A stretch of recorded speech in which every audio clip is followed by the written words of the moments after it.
I recently unboxed this Peerless Assassin's 120 SE.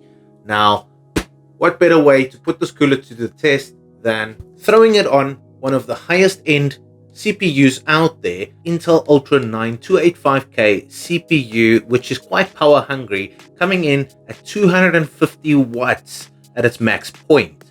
Now, this CPU is quite power hungry and has an embedded GPU. This including a motherboard which can support that CPU, being a ASUS ProArt Z890 motherboard.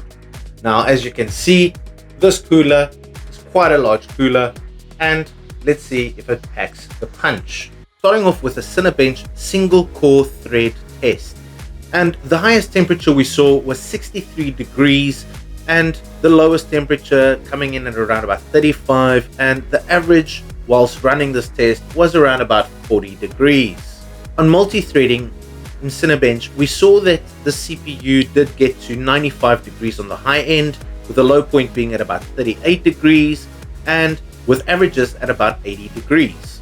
These tests are stress tests for obviously pushing the CPU. Now let's move over into some in-game tests using the GPU which is embedded in the CPU. Starting off with Cyberpunk.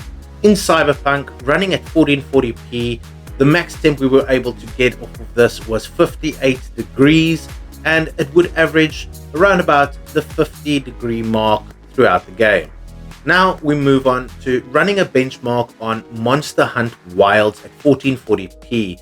Now in this game, we did get the temperatures up to a max of 65 degrees, and throughout the game, we saw it averaged in the mid 40 range while running this game.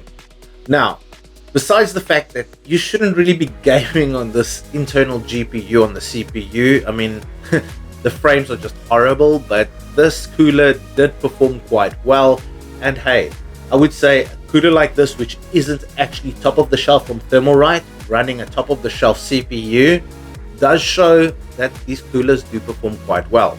These coolers are aimed at CPUs which do run at a lower TDP, which does generate generally a lot less heat. So running this in your gaming system should do just fine. Buy a GPU.